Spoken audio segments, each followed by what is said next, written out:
Where is Shrek? Shrek! Shrek, you're on it! You're on Shrek! it! That's great! And I said, hey, that's the story of my life. I had a good plan, but it didn't go right. Whoa, no, I'm overdrawn. I checked my account and the money's all gone. Why me? I don't know what to think. I finally get a phone and the whole road seems to be the story of my life.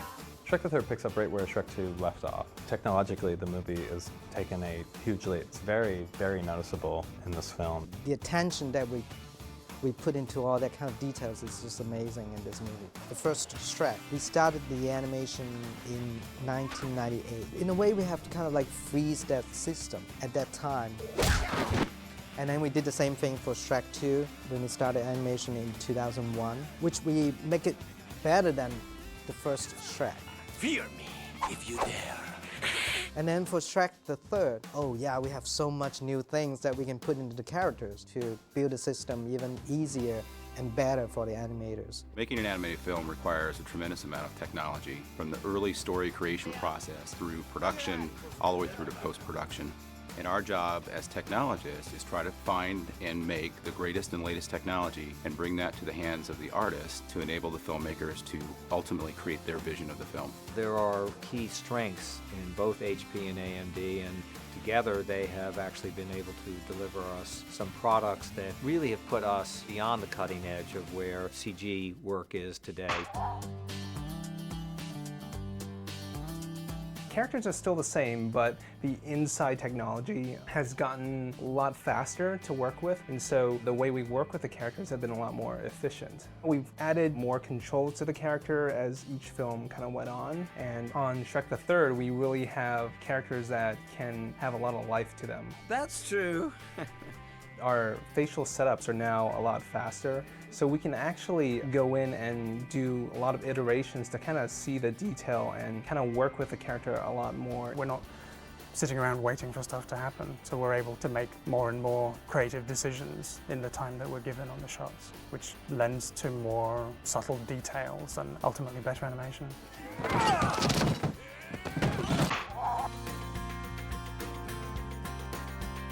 If you were to look at Shrek 1, for example, you'll notice that there are very few hairstyles. They look very simple. That's bad. That's bad. That's bad. That's bad. We pushed it a step further on Shrek 2. If you remember, the shampoo shot looked great, but it took months, literally. On Shrek the Third, you'll see that we have many hairstyles, and it's all become more affordable in a way, so we put more of that on screen. With soft and bouncy. Sleeping Beauty, she has really straight, long hair. In the movie, she's funny. She keeps falling asleep. And when she wakes up, then you see all this like very snappy movement with her hair. Huh? Who dat? Snow White. The look of her hair is so unique. I mean, you look at her, you know she is Snow White. I got you the biggest one because I love you the most. Cinderella, her hair's not as long and it's all kind of like put together. When she moves, you can see a little bit of subtle movement to make it more realistic. Yay! Rapunzel has the long braid and it's so long that we really have to make sure it doesn't crash into her body when she walks. Woof. With long hair in particular, it's very complex because you have thousands and thousands of strands. And what we've been able to do now on Shrek the Third is use our incredibly robust compute infrastructure to be able to simulate the movement of hair so that we can use it throughout the film and not on just a couple of hero shots.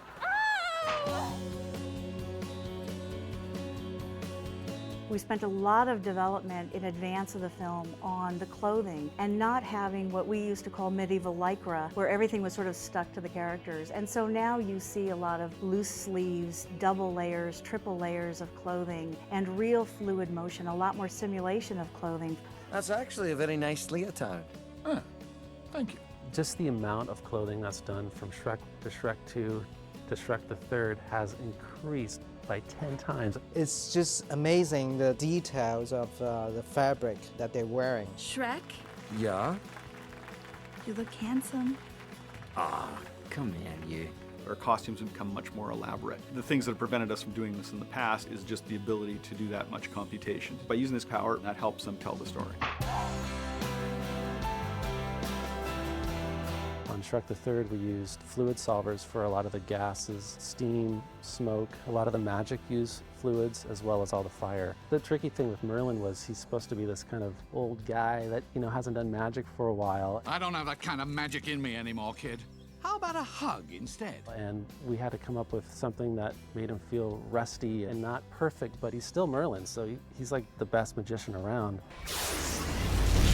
We have several liquid moments, let's call them. One of them is at some point Shrek has a nightmare and he sees a baby throwing up at him, which is one of the most funny gags in the movie, but also took a lot of effects work, kind of stuff that FX people love to do.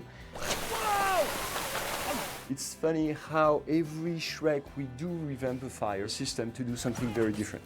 Oh, shrimp! My favorite!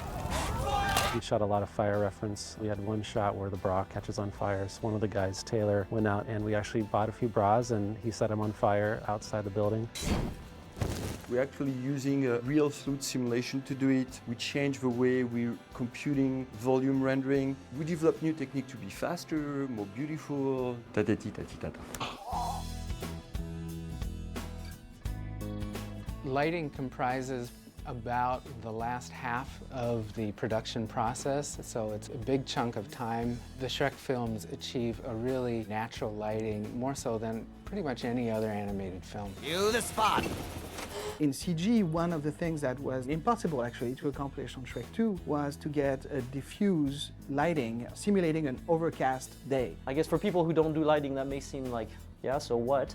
But it's actually very difficult to do because you don't have the sharp shadows that give you the definition of the form. Things tend to look flat. The technical experts told me that what I wanted to do on this one was actually possible on this one, but impossible in the previous movie.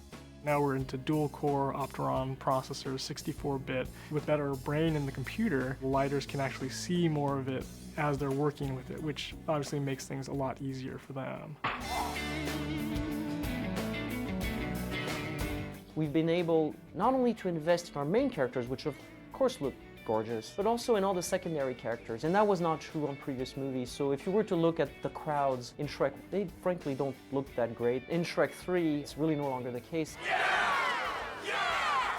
We actually have a casting process like on the real movie, where the computer generates thousands of characters and the director will come and say, we will pick the kind of people that kind of look right for the situation and the kind of outfits. I think if you look at the number and complexity of the secondary characters, those things have all gone up because of what's been enabled by HP and AMD technology.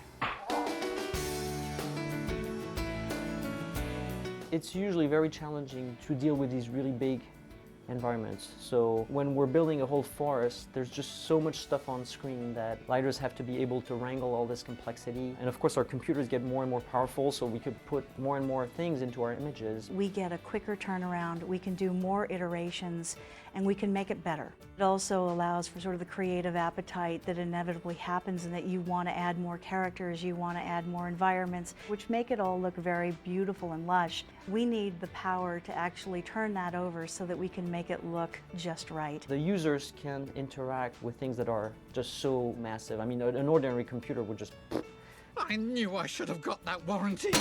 Again, it just all comes down to more and more computation, trying to simulate more and more of the physical world. The amount of computing power we now have available with multi-core CPUs and getting those onto the render farm, that's a big advantage for us. The render farm for us has grown in terms of compute power tremendously over the years.